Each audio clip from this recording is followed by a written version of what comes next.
Давайте, да, думайте, решите, участвуйте и победите. Что вам надо, Яртес? Да, именно такую речь часто можно услышать среди коми-людей. Начало слова русское, а заканчивается оно какими-то уже коми-суффиксами. И сегодня я вас научу преобразовывать русские глаголы в коми. Да, я сама противник этого, и я за исконно чистый коми-язык, поэтому меня после этого урока могут заклевать истинные соблюдатели его чистоты, к каким я себя тоже отношу. Ну, лето же, можно и пошалить. Вот, первый глагол, который я сказала, это было «думайте». Давайте глаголы посклоняем по прошедшему времени единственного числа. Думать, думайтны. Я думала, не думайте. Ты думал или думала, те думайте. Он или она думали, сия думайтесь. Прошедшее время, да? Думайтесь. Решите.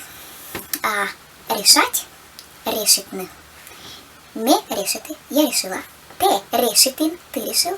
Сия решитесь. Она решила, он решил. Вот, помню, да, в каком языке нет категории рода. Решайтны, то есть решать. Долго решать. Долго это выбрать, это решать, какую там труд-это. Ну, в общем, вы поняли. Так вот. Ме решайте, я решала. Те решайте, ты решал или решала. Сия решайтесь. Он решал, она решала. Победитны, победить. Давайте слово победить порешаем, вернее, просклоняем в парадигме будущего времени. Ме победита. То есть я, как же это сказать-то? Победу. Ну, вообще вы поняли, да? Нет в русском языке этого слова, в каком языке есть ме победита. То есть я буду победителем. Те победитан. Ты победишь. Сия победитас. Он победит, она победит.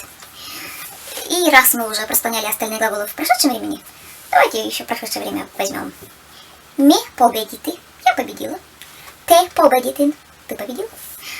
Сия победитес, он победил, она победила. Кстати, у слова победиты в каком языке есть прекрасное слово верми. Это и смогла, и победила. То есть ме верми, я смогла. Те вермин, ты смог, победил. Сия вермис, он смог, она смогла, она победила, он победил. Вот. И давайте еще один глагольчик возьмем. Вот, терпеть. Я уже не знаю, который год ломаю голову, а как же вот слово терпеть сказать по коме. И пришла к выводу, ну это лично мое мнение. Коми никогда ничего не терпели. Если что-то не нравилось, мы просто брали там корову свою, все хозяйство, и уходили в леса, и строили себе там уже новую деревню по своим законам, как нам нравится. Поэтому вот очень свободолюбивый коми народ. У нас даже нету понятия свобода, потому что мы не свободы никогда не знали. И ничего не терпели. Ме терпита, я терплю. Ты терпитан, ты терпишь. Сия терпита, он терпит, она терпит. Вот. А еще такая есть фраза. Такая прям, часто ее тоже можно слышать. Терпит не огвермы. То есть терпеть не могу. Вот. Глагол вермы, да? Огвермы. Терпитны огвермы. То есть я терпеть не могу.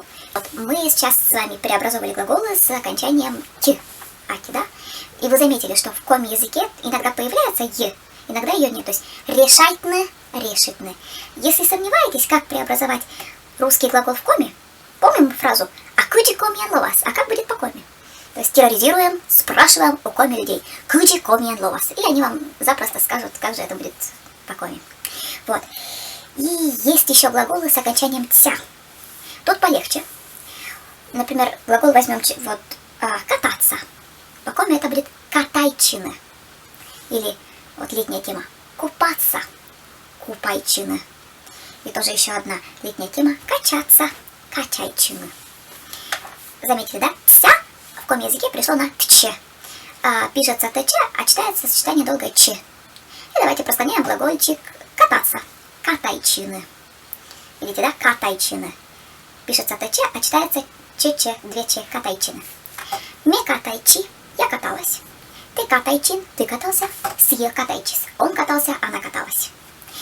И давайте купаться еще возьмем. Хотя в коме есть слово варчина, типа вот какой-то плавать, там блузочины, там брызги такие всякие разные делать. Вообще можно по коме сказать такое, но часто почему-то в коме употребляют это слово купайчины. Качамудан, куда ешь? Купайчины. Купаться. Так вот. Ме купайчи, я купалась. Ты купайчин, ты купался. Купалась. Сия купайчис. Он купался, она купалась. Вот. Так что на этом наш один из вреднейших уроков заканчивается. Ставь